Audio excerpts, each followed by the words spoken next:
Hi there, I am Teddy Hicks, a mindset and self care coach, and I want to talk to you for a second about why you are not personally responsible for the way that your body looks.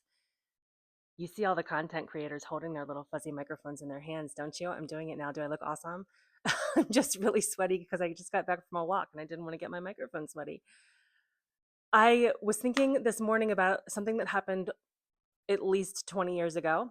I used to work with my mother, and somebody came up to her in the break room at our office and said, "Oh, you are so thin and tiny. How do you maintain that body?"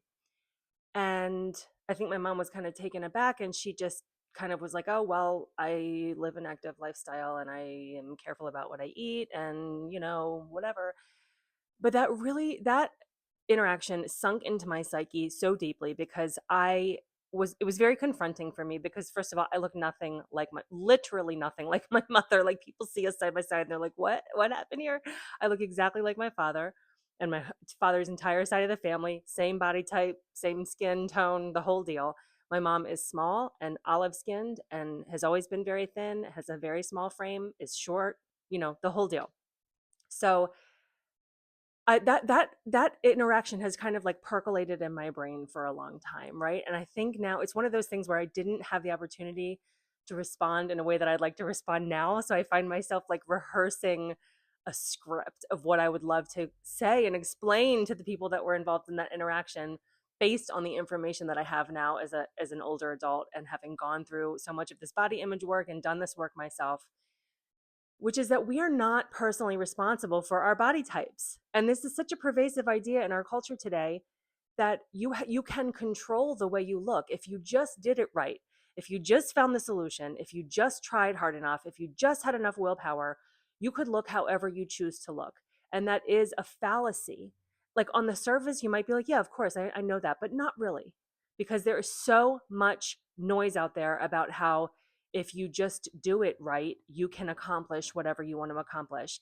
And there's very thin people all over the internet talking about how they eat and how they exercise and how they do their life, obviously selling you the idea that if you did it like them, if you were as good as they were, you could look like they do, right? Like that's how people make money. And I'm not even blaming anybody for it. I just want to call attention to the fact that it's a fallacy. It is not true. When I hear people talk about, like, for example, that situation with my mom, she wasn't bragging, she wasn't doing anything wrong. She was trying to give an explanation for a question that was asked of her. But in reality, I could sit there and say, you know what, I exercise way more than she does, or I take care of myself way better than she does, or I eat way more carefully than she does, and I still have this body, right? Like that is not going to change. This is the body that I was born with. I happen to be extremely good at gaining weight and holding on to extra calories. I am a survivor, right? This is hardy Scottish stock, but not everybody's like that, and that's fine too, right? Like it's just a lot easier for some people to maintain a smaller weight, which is what happens to be socially acceptable in our culture right now. And for some of us that isn't a possibility and it isn't easy to do. There was a brief time in my life when I was at a socially acceptable size. I won't even say weight because I still was considered obese even at my absolute thinnest. But to maintain that weight, to get to that weight, I literally had to starve myself. I literally had to like kill myself with exercise every single day. I was in a constant calorie deficit. I was freezing all the time. My stomach was upset all the time. I had no energy. I was not living my best life, but I had the body that got attention from the world around me. And that felt like a win in that time, right? Like that felt like a win. Oh my gosh, all these people are responding to me so positively. I must be doing something right. But actually, what happened was it got to a point where I just couldn't maintain it anymore. It was like I fell apart, right? My body was like, we're surviving. We're not going to let you starve anymore, girl. And so it didn't work, right? Like I obviously had that reactive binge cycle that happens after extreme diets like that, gained all the weight back, not all of it, but most of it back.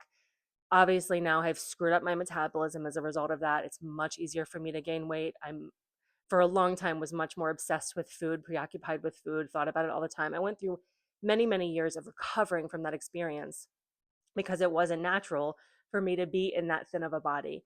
In order to do that, I had to hurt myself in lots of ways. And so this idea that we can achieve a certain appearance, a certain body type if we just try hard enough isn't true. And if you are still stuck in that cycle of thinking that you're just weak or you're not doing it wrong, or you are doing it wrong, or you just don't have that special thing that some people have, like some people are so good and you're just not, like please try to let some of those ideas go. That's really not how it works. The facts are that dieting does not work in the long term. Dieting actually screws up a lot of things about your body and your mental health for the rest of your life. It's not like you bounce back from that. It's not like you can just go back to baseline after that.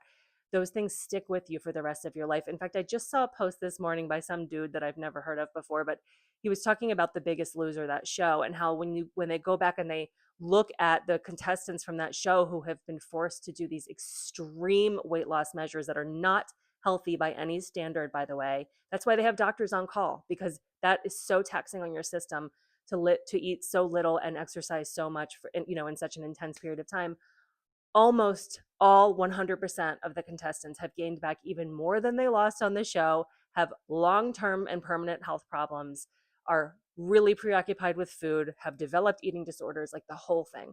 And so I just wanted to point out to you today that if you live in a body that is not currently fit the standards of what we think is the ideal in our society today, that's okay. I want you to try to shift your mind away from trying to continue to pursue this thing that isn't really ultimately healthy for you, and come back to a place of just maybe taking your attention off of that a little bit and focusing on things in your life that might be a little bit more important. It is so painful for me, and I did this for a long time too. It's so painful for me to watch all of these women spend the majority of their time and energy and money on trying to be acceptable, to try to change their appearance to the point where they feel like they can fit in and they feel like they will be attractive and they feel like they will get all the positive attention they crave, when there's so much other stuff we need to be worried about right now, particularly right now in this political climate. I just feel like there's so much more we can do with our time and our energy and our mental space. And dieting isn't it. Dieting is a fallacy, it's a scam. And I hope that we can all stop doing it together. So, bottom line takeaway from this is you are not personally responsible for your body type. You are not personally responsible for how large you are or how much you weigh. And despite the fact that you're getting a message all across the board from your doctor, from health people, from everywhere that you can change if you just try hard enough and if you're just good enough, it's not true. And you're allowed to be comfortable and happy and healthy and strong and productive and energetic and um, make the changes that you want in the world in the body that you have right now.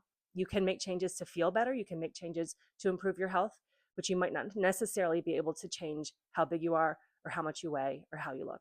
So that's it. That's my message for today. Hope it was helpful for you. If you want to talk more about this, feel free to shoot me a message or send me an email. Bye.